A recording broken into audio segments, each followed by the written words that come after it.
Hola amigas y amigos de Sinvergüenza, yo soy Shoshana Turquía y hoy estoy feliz de recibir a mi admirada y querida Luz Helena Aranda, quien es una activista feminista de pura cepa, de raíz, de raíces profundas.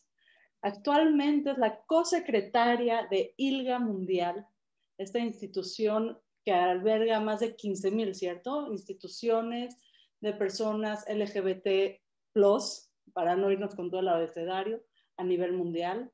Además es la directora general de la Reina Chulas y Derechos Humanos AC, así se llama la asociación. Las Reinas Chulas Cabaret y Derechos Humanos AC. Gracias, ese es el nombre completo. Gran cabaretera, gran activista, una mujer que ha invertido en la vida de cientos de mujeres y hoy nos acompaña. ¿Cómo estás, Luz? Ay, muchas gracias. Muy bien, muchas gracias, Shosh, por la invitación a conversar. Luz, ¿cómo entras al activismo? ¿Qué quiere decir activismo? Empecemos por ahí. Pues mira, el artivismo viene de la fusión entre dos palabras, arte y activismo. Activismo es una manera de hacer activismo, digamos, activismo pensando en la defensa y promoción de los derechos humanos, pero desde el arte. Entonces ahora, pues las personas que nos decimos artivistas, justo hacemos eso, promoción y defensa de derechos humanos con el arte como herramienta principal. ¿Qué viene primero en ti, el arte o el activismo? Es que es muy chistoso porque llegaron juntos para mí, pues, ¿no? Yo estaba estudiando etnología en la Escuela Nacional de Antropología e Historia y además estaba estudiando literatura dramática y teatro en la Facultad de Filosofía y Letras de la UNAM, así muchos años, muchos años. Y entonces conocí a un activista que hacía teatro y su tema era el VIH-Sida. Y entonces nos conocimos, nos hicimos amigos y entonces él me invitó a hacer un monólogo de una chava que se hacía la prueba de VIH, estamos hablando de hace 20 años, y en ese tiempo te hacías la prueba de VIH y tenías que esperar como 15 días para que te dieran los resultados.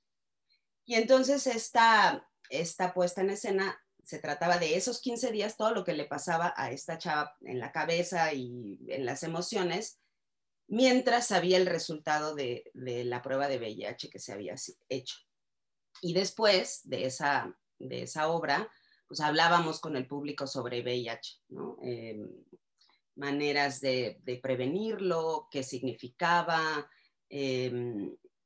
cómo te podías infectar, etcétera, etcétera. Y entonces yo arranqué, digamos, haciendo activismo, porque pues, estaba haciendo una obra de teatro y además sensibilizando a la gente sobre el tema de VIH. Y la verdad es que de ahí me seguí, ¿no? O sea, intermitentemente,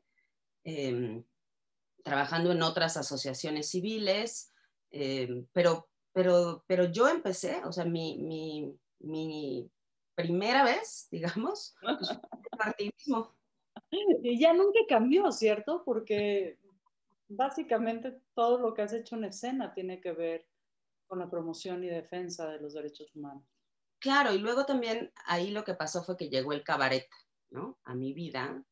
Y el cabaret pues es una bomba, ¿no? Una bomba que te explota en el cuerpo cuando entiendes que puedes hablar de cosas que te molestan, preocupan, atraviesan injusticias, ¿no? Y que puedes aportar también desde ahí. Entonces, después llegó el cabaret pues a sumar a esta idea de que el escenario podía ser es como una trinchera o una herramienta para hablar de las cosas que nos duelen, ¿no? Y entonces pues ahí me seguí entre haciendo cabaret, entre trabajando en distintas organizaciones de la sociedad civil, y pues yo siempre fui activista yo creo que desde un principio. ¿Y cómo llegas, cómo es el encuentro con las reinas chulas? Pues fíjate que teníamos un proyecto justo con este cuate que se llama Josué Quino, que es un activista que ahora vive en Querétaro, que sigue trabajando temas de VIH y también sigue haciendo teatro. Justo teníamos un proyecto para jóvenes gays y el proyecto era alrededor del VIH, pero también alrededor de los derechos sexuales. Y como parte del proyecto, a mí me pidieron que tenía que tomar un curso sobre derechos sexuales, sobre género. Y ahí me metí a tomar un curso en el Instituto de Liderazgo Simone de Beauvoir, un diplomado que se llamaba Jóvenes, Sexualidad y Derechos. Te estoy hablando como desde como 2003. Y ahí ese curso, ese diplomado lo estaba tomando Ana Francis Moore, que era una de las reinas chulas, y ahí pues ella y yo hicimos clic y empezamos a trabajar juntas, ¿no? Y un poquito después, pues ya yo me metí a tomar el taller de cabaret que en ese entonces daban Ana Francis Moore y Sotres, y pues me quedé ya con las reinas chulas también un poco de manera intermitente y haciendo otras cosas, pero pues ya es una relación considerablemente vieja, ¿no? La nuestra. Bien, bien enraizada y bien cabaretera. Sí, ¿no? Y pues ahí sigo, ¿no? Y que le da nacimiento, digo, yo creo que a dos movimientos muy importantes en México. Uno es el Festival Internacional de Cabaret, que este año, ¿cuántos años cumple? ¿16? 18. 18, ya es mayor de edad, Dios mío, esta pandemia me ha quitado la noción del tiempo. 18 años trayendo artistas básicamente de todos lados, ¿no? Sí, bueno, en los primeros años no fue un festival internacional. Yo creo que fue hasta como el cuarto festival que ya empezamos a traer gente de otros lados, de otras latitudes, de otros mundos. Y pues sí, es un festival que empezó hace 18 años, pues muy chiquitito, como una muestra de trabajos, digamos, los mismos alumnos y alumnas que tomaban talleres de cabaret con las reinas chulas, pues hacían sus puestas en escena y este festival se volvió en un principio una manera de presentar esas puestas en escena, ¿no? Luego el festival fue creciendo, creciendo, creciendo. Te digo que como en el cuarto festival yo creo que vinieron ya, perdón, gente de otros lados. Y bueno, pues ahora es un festival que abre una convocatoria y que recibe por lo menos 100 propuestas de distintos lugares para presentarse en él. Es el primer festival de cabaret que se ha hecho en Latinoamérica, pero que ha tenido, digamos que secuelas, ¿no? En Argentina hay un festival, en Colombia se hizo también otro festival, en Chile se hizo otro festival, en Cuernavaca, ¿no? Se hace también un festival de cabaret. Entonces es un proyecto muy bonito y eso, pues es un proyecto que ha dejado sembrado una semilla en distintos lugares alrededor del cabaret y de la importancia de la denuncia social en el escenario a través del humor, ¿no? Porque eso es lo que es bonito también del cabaret, ¿no? La, el asunto del humor, de la risa, que siempre están ahí, ¿no? México es un país súper melodramático, crecimos con las novelas y pues lo que intentamos nosotras desde las Reinas Chulas, desde el Festival de Cabaret, pues es alejarnos lo más posible de la telenovela, del melodrama y entrarle a no solo al escenario, sino a la vida desde otro lugar, ¿no? ¿Cuál es el cambio más fuerte al que te ha arrojado el festival? ¿Qué anécdota? ¿Qué te movió? Pues el festival todos los años me mueve cosas, todos los años, ¿no? El festival, el festival por un lado tiene una delicia artística, pues, ¿no? En relación como al discurso, a los recursos, eh, que todos los años me sorprende, todos los años me sorprende la creatividad, la imaginación, el arrojo de distintos artistas, de mujeres, de hombres, que utilizan unas herramientas que son maravillosas. Eh, y, y por otro lado, bueno, pues tiene esta posibilidad de hablar de lo que sea y hacerte reír, ¿no? Y entonces de pronto te encuentras escuchando espectáculos de temas dolorosísimos y te ríes, ¿no? Y te empiezas a reír. y luego inmediatamente pasas al llanto y empiezas a llorar y entonces dices, ¿qué me está pasando? ¿No? Eso es un poco el cabaret. El cabaret como que el asunto es que la risa te atraviesa también el cuerpo y entonces pues es toda una experiencia corporal también lo que le pasa a la audiencia, ¿no? Pero yo creo que lo que a mí, una de las cosas que más me ha movido en estos años de festival, pues es la posibilidad de llegar a públicos distintos, pues, ¿no? No sé si distintos sea la palabra, pero específicos, pues, ¿no? O sea, es decir, el festival tiene una función social importante y entonces hemos intentado llevar espectáculos de cabaret a lugares como, por ejemplo, un asilo de ancianos o casas hogar o centros penitenciarios. Hace un par de años fuimos a un refugio de mujeres víctimas de violencia que están ahí con sus hijos o hijas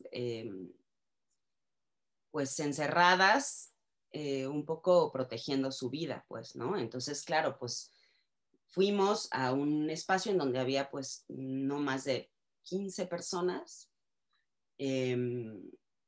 No sabíamos ni la dirección, no sabíamos cómo llegar, todo esto como también en afán de proteger a las mujeres y a los niños y las niñas. Y eso, pues llegas y das una función en un salón de clases o en un patio que tienen ahí. Y luego la idea es abrir la posibilidad de hablar, ¿no? De hablar pues de la experiencia del espectáculo, pero también de la experiencia de vida de las personas, en este caso de las mujeres, ¿no? Esa fue a mí me parece que esa es una experiencia muy, muy bonita y esta posibilidad de llegar a lugares que no necesariamente son los más comunes y corrientes, es una de las cosas que más me ha atravesado, me ha hecho pensar eh, dentro del Festival de Cabaret, ¿no? Hay dos posibilidades para seguir. Entonces te las voy a plantear y tú te vas a ir por la que tú quieras. ¿Ves? Aquí es muy, muy Montessori la entrevista. Por un lado, siento este gran silencio de que nos hace falta hablar más en México. Y por otro lado, ¿qué significa para ti la confianza? Porque yo creo que es un acto de confianza llenar el teatro de la ciudad, ¿no? Y decir, me lleno estas butacas y no pasa nada, ¿no? Como ir a donde no sabes dónde vas a estar, ni con qué producción vas a contar, si va a haber luz o no para correr la pista, ¿no? Y de todos modos presentarse. Y me parece que son dos como raíces muy fuertes del cabaret y también de tu activismo. Sí, pues creo que creo que no se trata de responder a la pregunta de qué no hemos hablado, sino para mí tiene que ver con mientras no vivamos un mundo con justicia social al 100%, mientras no vivamos un mundo sin discriminación al 100%, tenemos que seguir hablando de lo que ya hablamos o de lo que seguimos necesitando hablar. O sea, es decir, el cabaret es un género teatral que es reactivo, es decir, responde a la realidad, a la realidad política, a la realidad social, a los problemas que están sucediendo en el momento, ¿no? Y en ese sentido reacciona y coloca puntos sobre las is y pone cosas sobre la mesa y ese es como el corazón del cabaret, el alma del cabaret, ¿no? La necesidad, la esperanza de en algún momento tener un mundo que sí nos merezcamos, porque en este momento pues no lo tenemos, ¿no? El, el, el experto independiente de la ONU en temas LGBT, que se llama Víctor Madrigal, que es un tipo muy brillante, un día dijo en una conferencia en la que yo estaba que un mundo sin discriminación no era el objetivo, sino el punto cero. Y a partir de ahí entonces empezábamos a construir. O sea, estamos en menos, menos, menos, menos, ¿no? Y en ese sentido me parece que, pues nada, que el cabaret va a seguir, ¿sabes? Así como tiki, tiki, tiki, tiki, tiki, tiki, tiki, tiki, tiki, tiki, tiki, hasta que no logremos tener el mundo que nos merezcamos.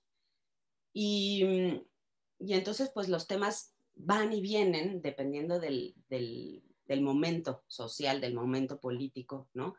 En época de las elecciones te encuentras mucho más temas que tienen que ver con lo político, ¿no? Con los partidos políticos, con la corrupción, con las elecciones. En temas donde el escenario político es mucho menos movido, digamos, entonces te empiezas a encontrar espectáculos de cabaret que hablan mucho más de lo social, ¿no? De la igualdad de género, de la diversidad sexual. Por ejemplo, hay muchas compañías que le han entrado al cabaret para niños y niñas, que es maravilloso porque hablan de un montón de cosas, hablan de bullying, hablan por supuesto que de género, hablan de los gustos de los niños y de las niñas, hablan de padres separados o madres separadas o padres y madres separadas, etcétera, etcétera, pues, ¿no? Entonces, el asunto es que los temas son inagotables, pues, ¿no? O sea, depende muchísimo de lo que a ti como creador, creadora escénica te esté atravesando eh, para que el tema salga. Y es válido y es interesante, porque es muy probable que lo que a ti te atraviesa, pues haya muchas personas que también les esté atravesando, ¿no? Y, y en ese sentido, pues también surge la importancia de llevar el cabaret a todos lados, al Teatro de la Ciudad, sí, con 1,500 personas, pero también a estos pequeños espacios que van a agrupar a 15, pues, ¿no? Porque hablar de lo que nos cruza vale la pena hacerlo en cualquier espacio. Y eso es como lo que a mí me parece, pues, mágico del Festival Internacional de Cabaret. Creo que a mí me conmueve mucho que es el eslogan que han manejado durante tantos años, haciendo del mundo un cabaret. Uh-huh. Y ahí es donde yo veo una congruencia realmente conmovedora con tu trabajo en ILGA, por ejemplo. Cuéntanos un poco qué es ILGA y cómo se va trenzando esto, porque realmente desde México están haciendo algo muy poderoso y que tú tengas la cosecretaría no es una cosa menor.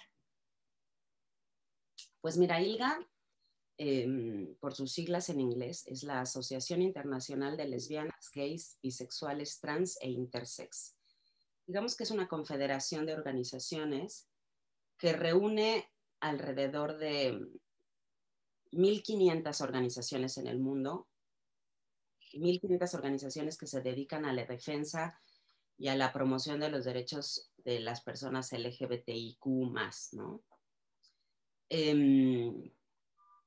Y es una confederación que hace sobre todo trabajo de investigación y hace sobre todo trabajo de incidencia en organismos internacionales, específicamente en la ONU. ILGA es una confederación que además está dividida en 6 regiones en el mundo, ¿no? O sea, la región Norteamérica y Canadá, Latinoamérica y Caribe, Europa, Asia, Oceanía y África, claro, ¿no? Y África. Entonces, bueno, es una confederación que tiene una oficina base que está en Ginebra, sobre todo por la cercanía con la ONU, con las oficinas con la ONU, y además tiene oficinas en las distintas regiones.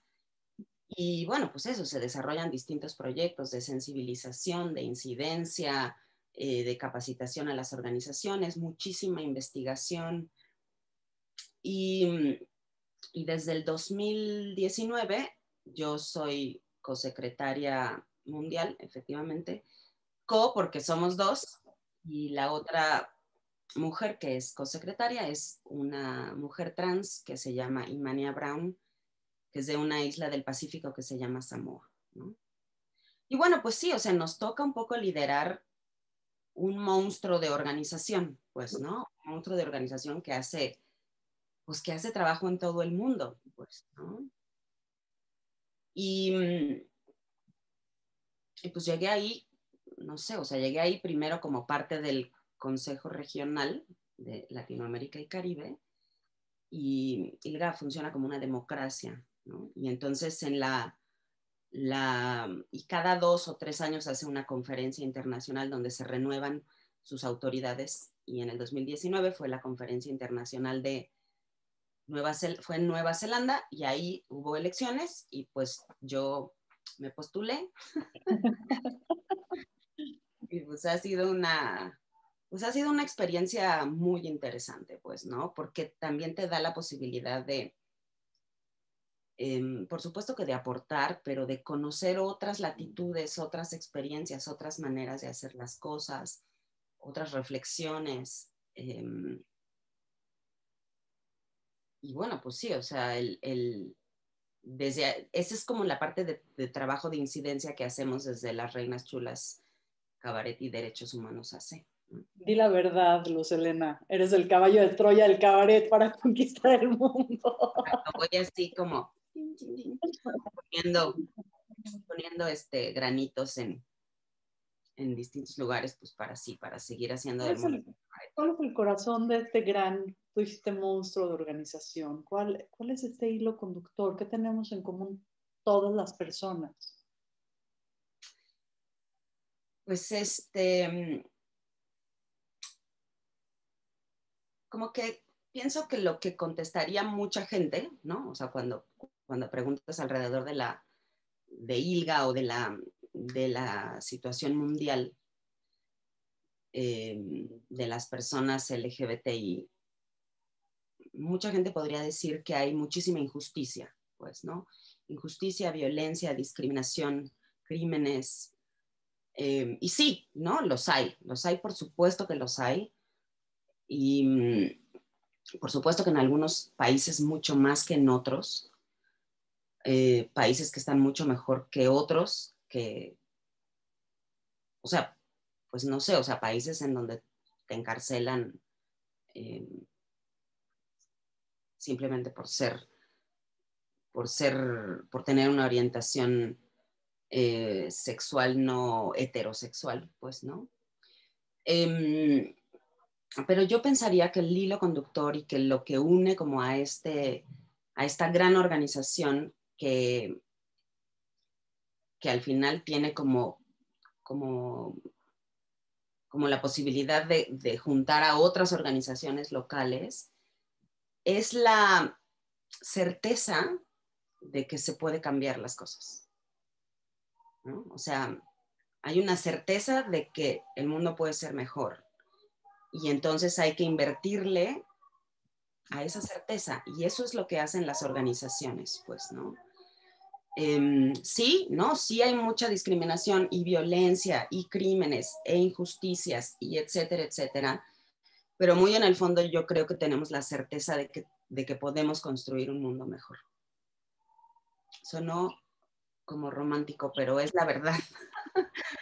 eh, y sí, o sea, es decir, si no crees eso, entonces el mundo del activismo de pronto es como muy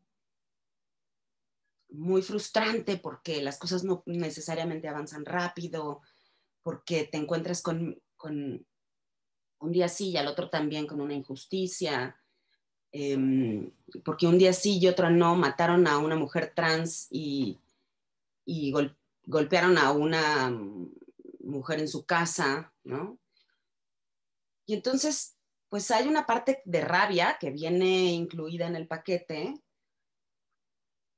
pero también me parece que muy en el fondo hay esta certeza, esta idea de que las cosas pueden ser distintas. Y entonces, pues, eso no va a suceder de la noche a la mañana con una varita mágica, entonces hay que trabajarle. Y entonces, ahí en el fondo, pues hay mucha esperanza, ¿no?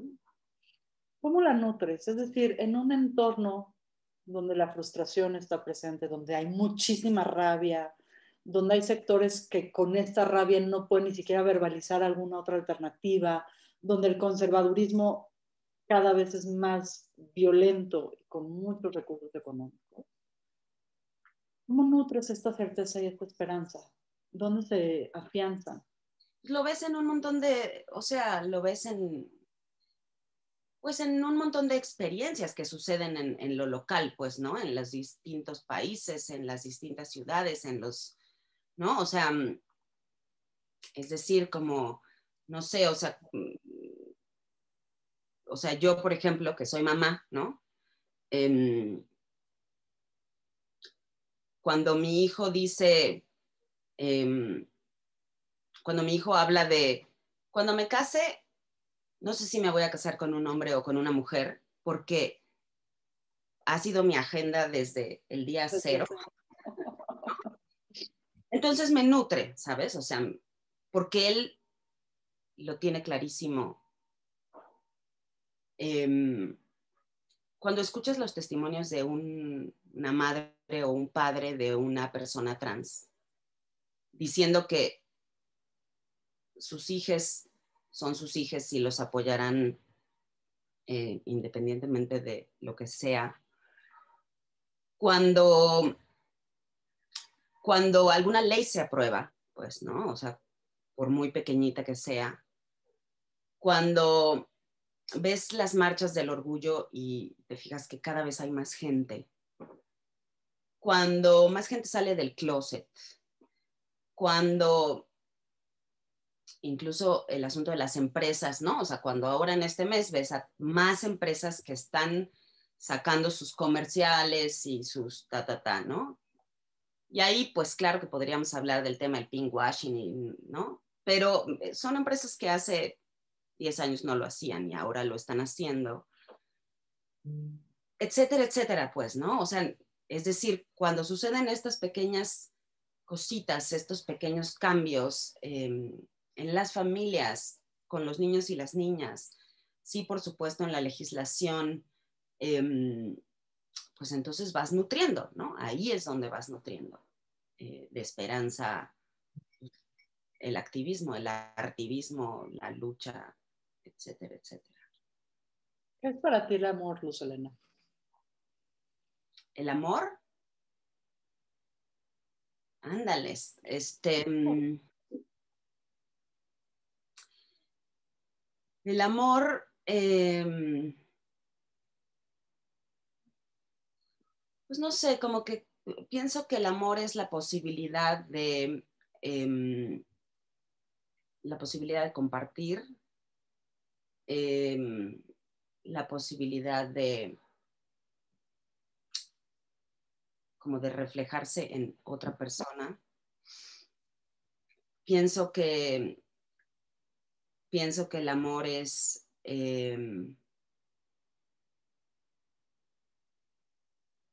no sé, fíjate, pienso que el amor tiene que ver como con aceptar que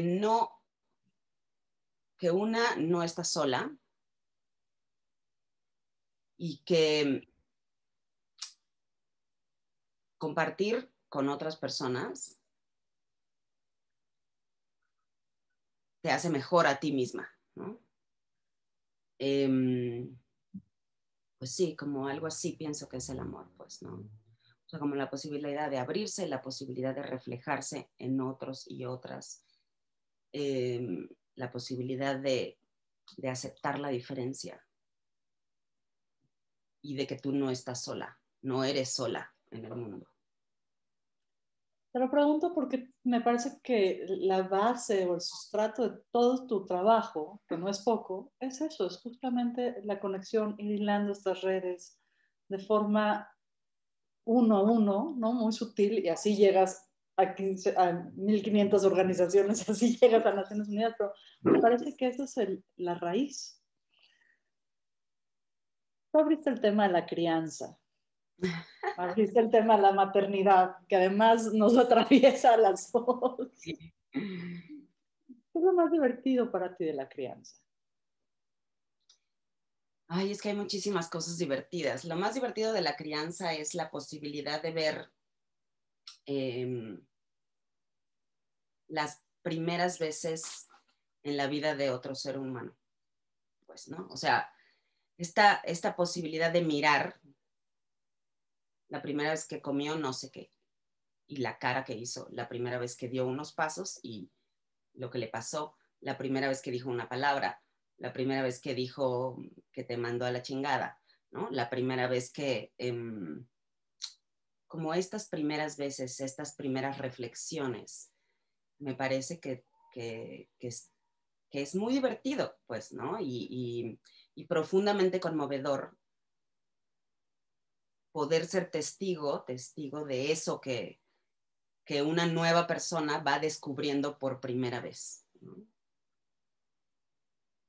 ¿Cómo es la crianza desde esta óptica, pues, de dignidad, de respeto? Porque yo creo que cambia, porque son valores que aunque aspiraríamos todos que fueran universales, no lo son. Yo creo que son valores bastante disruptivos, ¿no? Como os decía, es la esperanza entre el punto en el que estamos y el punto cero. Pero ¿cómo se cría desde el punto cero? Pues mira, para mí todo tiene que ver con género. O sea, para mí todo es género. Explícanos despacio. O sea, es decir, la sociedad en la que vivimos eh, está estructurada sobre un sistema de género que nos jode a las personas, ¿no? Y ese sistema asigna roles a los hombres y a las mujeres. Y en general, lo voy a poner muy simple, pero a los hombres les asigna un rol que tiene que ver con la fuerza, el no expresar los sentimientos, la violencia, y las mujeres son como estas, la belleza, ¿no? La bondad, etcétera, etcétera. Vivimos además en un mundo en donde la desigualdad de género es brutal, pues, ¿no? O sea, sigue siendo brutal, por supuesto que en las ciudades, en algunas zonas menos que en otras, pero sigue siendo brutal, pues, ¿no? Y además, bueno, por supuesto, este sistema de género que está muy enraizado es un sistema en donde solo se piensa que las parejas son heterosexuales, ¿no? Hombres, mujeres que se unen con un amor eterno y tienen hijos, hijas y forman una pareja y la pareja y la familia es la base de la sociedad, como todo este sistema, pues, ¿no? Y, y entonces me parece que eso es lo primerito que hay pues que hay que tener muy claro cuando estás criando otra persona, ¿no? Entonces, en principio, pues muchas cosas que, por ejemplo, yo no tuve, ¿no? Como la posibilidad de, vamos a empezar a hacer acciones afirmativas en la crianza, como yo tengo un hijo varón, entonces voy a comprar muñecas. Y entonces vamos a ir a escoger la ropa al área de niñas o de niños, pero con la posibilidad de, aquí también están estas opciones, ¿cuál quieres, no? Haciendo como pequeñas cosas, ¿sabes? O sea, como llegas a una tienda y entonces estás buscando una pijama y entonces él o la persona que te atiende te dice, ah, aquí están las pijamas que tenemos de 3 años para niños. Y tú dices, ¿y me enseñas las de niñas también? Porque no sabemos qué es ¿Cuál lo va a que, usar? cuál va a usar. Entonces la gente hace como, ok, sí, sí, ¿no? También, ¿sabes? O sea, como intentando, porque también pues es un asunto de intentarlo, no juzgar por ahí, no juzgar. Si quieres jugar con trastes, está bien. Si quieres jugar con carros, está bien. Si quieres, ¿no? Como por una parte hay, hay, hay toda una lucha cotidiana constante de no. Si quieres tener el pelo, puedes tener el pelo largo.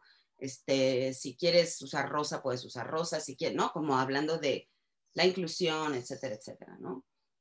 Y por otra parte también por ejemplo, ha sido muy interesante como el asunto del consenso, ¿no? O sea, como dos niños una niña que quiere darle un beso a un niño o un niño que quiere darle un beso a una niña, es así como de, una de las partes no quiere y entonces es no. ¿Te fijaste cómo no quiso?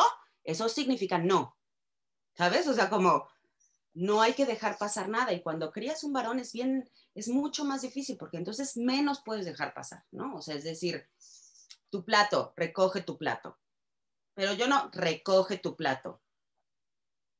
O sea, por un lado es a todo lo que socialmente le diríamos no, porque sí estamos educados, dar la posibilidad del sí, pero al mismo tiempo los límites bien claritos.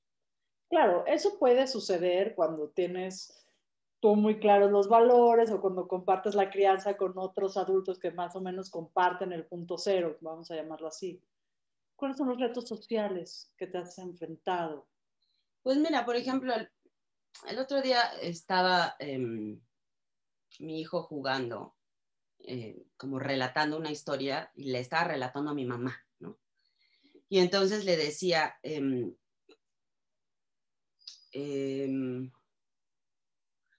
sí, es que fulanito tenía, y su papá, quién sabe qué, ¿no? O sea, como que él contaba la historia de fulanito que con su papá, no sé qué. Y mi madre le decía, ¿y la mamá? Y mi hijo no hacía caso y seguía diciendo, sí, o sea, es que fulanito con su papá fue al súper o no sé qué, al parque. Y mi mamá volvía y decía, ¿y la mamá? Tercera vez que mi madre dijo, ¿y la mamá? Jerónimo sobre todo le dijo, no había mamá, Abu, no había mamá, no había, no en todas las familias hay mamás, esta es una familia del papá y el hijo nada más. Y entonces mi mamá dijo, tienes razón, ¿no? Esa es como una de mis, o sea, lo que creo también es que los niños pueden hacer la diferencia, los niños y las niñas están haciendo la diferencia, pues, ¿no? Si tú escuchas a los niños y las niñas de la secundaria el día de hoy, pues no son igual que los niños y las niñas que éramos tú y yo en secundaria, pues, ¿no? O sea, pienso que tienen, por supuesto que no en todos los contextos, en todas las ciudades, ¿no? Pero sí me parece que ahí ha habido un avance, por decirlo de alguna manera, pues gracias a la lucha de un montón de mujeres que han venido desde los 70, ¿me explico? O sea, y, y bueno, pues en ese sentido como que también pienso que aunque estés rodeada de gente que más o menos piensa como tú, que es abierta, que conoce los derechos humanos, etcétera, etcétera, siempre te encuentras que incluso tú misma de pronto tienes este tipo de prejuicios, ¿no? O sea, prejuicios clasistas muchas veces, prejuicios racistas muchas veces, prejuicios homofóbicos o lesbofóbicos muchas veces. O sea, es decir, es una constante lucha de pronto con una misma y también como con el entorno cercano. Y luego también creo que en ese sentido, pues hay batallas que vale la pena dar y batallas que no vale la pena dar, ¿no? Y no necesariamente la batalla en la cena familiar con los tíos mochos vale la pena darla, ¿no? Entonces también, bueno, pues hay que ir, eh, pues ahí hay que ir como midiendo también, no sé si contestar a tu pregunta, pero eso, como que siento que en términos de cambio cultural, por un lado están como las pequeñas acciones, ¿no? Con el entorno cercano, con la gente que uno quiere, eh, a la que le puedes explicar 535 veces lo mismo.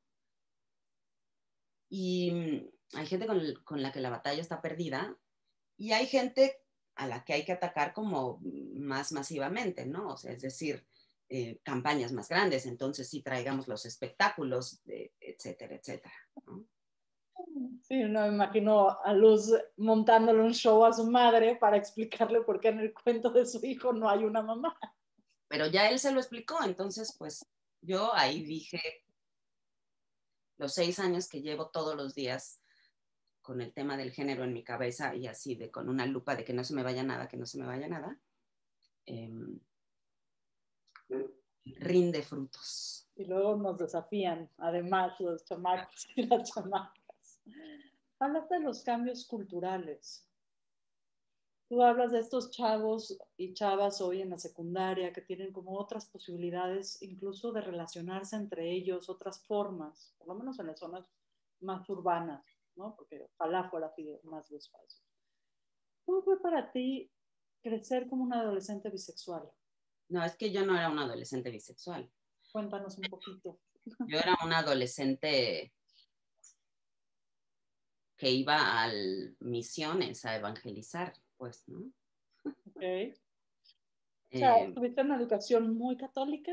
no muy católica, pero vivía en provincia, vivía en Mérida, Yucatán, y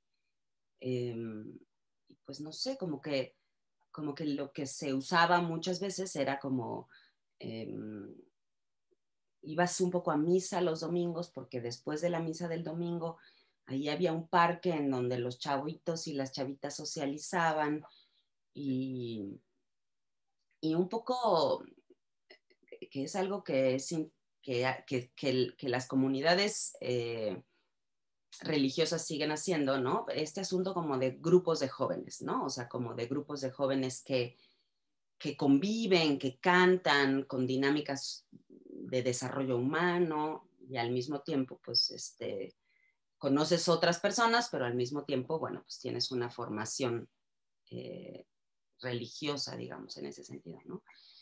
Entonces, pues buena parte de mi adolescencia en Mérida fue un poco así, pues, ¿no? O sea, fue pues lo que se acostumbraba en la clase media urbana de Mérida, Yucatán. Eh, Era un activismo con diferente esencia. Ibas y cantabas y les hablabas de Dios. sí, o sea, el otro día estaba pensando yo, una cosa, había un cine y entonces había una función, ya no me acuerdo, creo que los sábados, determinada función que era como para puro chavito y chavita, ¿no? Y entonces yo pues, tenías que ir a comprar los boletos rápido, este, porque pues era la función a la que querías ir, porque no importaba tanto la película, pero pues ahí estaba la chaviza, ¿no? Y entonces, ni siquiera me acuerdo qué película era, pero de pronto, antes de la película, alguien empezó a inflar condones y a tirarlos así como globos, ¿no? Y yo me paré indignadísima y me salí del cine. Y la verdad es que me da muchísima risa porque es una ridiculez, ¿no? O sea, como yo ni siquiera sabía, creo que, o sea, ni siquiera tenía claro que era un condón. La verdad, mi vida sexual empezó súper tarde. Bueno, no súper tarde, pero no fue temprana, pues, ¿no? Y claro, ¿no? O sea, como, ¿por qué te indignaría que alguien infle un condón y lo aviente como globo? Em, pues ese era yo adolescente, pues, ¿no? Y luego, justo cuando empecé a, más bien, entré a la carrera y me salí de la casa de mi madre y de mi padre y me vine a la Ciudad de México y etcétera, etcétera. Y entonces empecé a hacer activismo, ¿no? Yo, yo explicaba cómo ponías un condón y, ¿no? Porque es como que un poco, hace 20 años, pues por ahí iba como todo el asunto del VIH también, ¿no? Traía como una dosis eh, pues de explicar con frutas y ya sabes, ¿no? Y, y entonces mi statement en casa de mis padres, de mi madre y de mi padre, porque tenía un hermano chico, más o menos, ¿no? Era dejar condones por todos lados. Con esto lo que quiero decir es, no, o sea, yo no fui una chavita bisexual abierta y asumida nunca, pues, ¿no? O sea, fue como mucho tiempo después mi identificación como una mujer bisexual, pues, ¿no? Y fue mucho tiempo después incluso de tener relaciones con mujeres, pues, ¿no? O sea, como primero, pues me identificaba como heterosexual y, y luego empecé a tener encuentros y a fantasear con mujeres. Y, y luego algo me pasó que me empezó a incomodar decir que era heterosexual, ¿no? sea, me sentía incómoda diciéndolo. Y ahí como que dije, ¿y entonces qué hago? ¿No? Y entonces, pues ahí vino como la autoidentificación como una mujer bisexual, pero fue como un proceso mucho después. Y luego, claro, en retrospectiva, ahora digo, claro, a mí esta chava me encantaba y, ¿no? Pero también es el mismo sistema de género que te acuerpa, que te dice qué tienes que hacer y que te dice qué tienes que sentir, que te pone los límites. Y entonces es muy probable que aunque yo me hubiera sentido atraída por otras mujeres a lo largo de mi vida, nunca lo hubiera visto porque no era una posibilidad para mí hasta que lo fue, ¿no? ¿Por qué es tan importante identificarnos? ¿Por qué ahora vas a reuniones y te dicen, ¿y tú cuál del arco iris eres? ¿Es necesario? Sí, no, ¿por qué? Pues es necesario, digo, hay una, me parece que en principio tiene que ver con una máxima del feminismo que es, si no se nombra, no existe, pues, ¿no? Porque asumimos la existencia de las cosas y no necesariamente eso es suficiente, pues, ¿no? Porque solamente al nombrarnos, entonces podemos eh, exigir dignidad, exigir trato, exigir no discriminación, porque solo si se nombra se visibiliza y entonces se forma parte de, pues, ¿no? Entonces, pues sí, yo creo que también es importante como por un asunto político personal, pues, ¿no? De, de pues eso, como de poner sobre la mesa la diversidad que existe entre las personas y la necesidad de garantizar la igualdad de derechos, oportunidades, etcétera, etcétera, de todas esas personas, ¿no? Me gusta mucho, ¿no? De todas las personas, más allá de orientación, más allá de ideología, de todas las personas. Y yo creo que pues, esa es como la gran lección de esta conversación. ¿Cómo sentamos a todos en la mesa? Porque además ¿Cómo sabes que, sentamos todas a la mesa? claro, porque además sabes que es una tontería, eh, pero es un valor. O sea, la diversidad es un valor, solo que no lo vemos así, pero es un valor. Y mientras más entendamos, realmente entendamos que la diferencia aporta, entonces, si no entendemos eso, no entendemos nada. Me encanta, me encanta. Se me está acabando el tiempo y no quiero, estoy así de no, Cronos, no pases, por favor. Luz Helena, no te voy a dejar que te vayas a este programa sin la pregunta clave. Luz Helena Aranda, ¿cuál ha sido tu acto más sinvergüenza? Lo voy a contar, nunca lo he contado, Ok. Nada más somos tú y yo. nada más somos tú y yo. Un día estaba en un avión, hace muchísimos años, era muchísimo más joven que ahora, ¿no? Estaba en un avión, en una fila de 3. Y entonces, a mi lado, yo estaba en medio, y a mi lado estaban 2 señores gordos, muy gordos, que además ocupaban todo el espacio, ¿no? Ya sabes, así de, ¿no? Los brazos, las piernas, ¿no? Y entonces yo estaba en medio, y entonces, claro, yo intentaba como ganar mi espacio, y ellos no me dejaban, pues, ¿no? Y entonces yo estaba furiosa, era un vuelo largo, y entonces estaba furiosa. Y entonces pensaba, ¿cómo hago para que este espacio sea mío y estos me lo dejen? Pues, ¿no? Eh, y entonces dije, me voy a masturbar aquí en medio de ellos. Ellos ni se van a dar cuenta, pero yo voy a ganar mi sillón. Entonces, claro, era de noche, uno está cubierto, nadie se da cuenta. Esa es la verdad es que es una gran virtud, no sé si virtud sea la palabra, pero Ventaja. una ventaja, ¿no? que tenemos las mujeres, ¿no? Y entonces dije, a la chingada. Entonces, debajo de mi cobijita, en medio de estos tipos que estaba odiando, entonces empecé a masturbar, me vine, por supuesto, nadie se dio cuenta, y entonces fue como, gané esta batalla porque logré que este espacio fuera el mío. Me encanta, qué gran anécdota.